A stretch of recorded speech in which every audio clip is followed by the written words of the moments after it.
Chapter 71. You can tell whether someone is clever by their answers. You can tell whether someone is wise by their questions.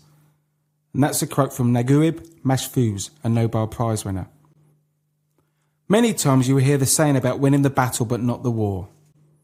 To be the best timeshare professional, it's much better to be wise than clever. Clever answers will only make your clients feel uncomfortable. You never want this.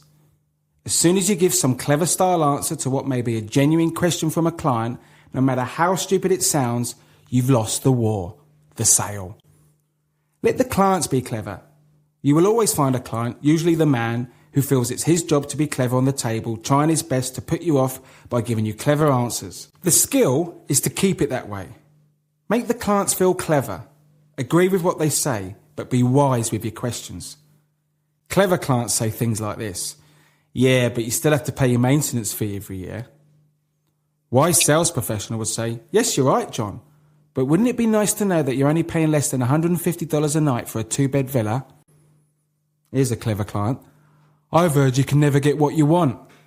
Wise sales professional: "That's a fair comment. Let me ask you, if there were no exchange system and you could just book and go, where would you own your timeshare?"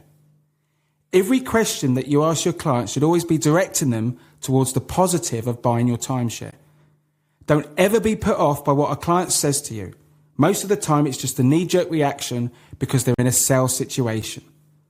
Always agree with whatever your client says. This is a fact. By agreeing, you soften your next killer punch, or in professional words, your wise question. Wise men speak because they have something to say. Fools because they have to say something. And that's a quote from a bloke called Plato.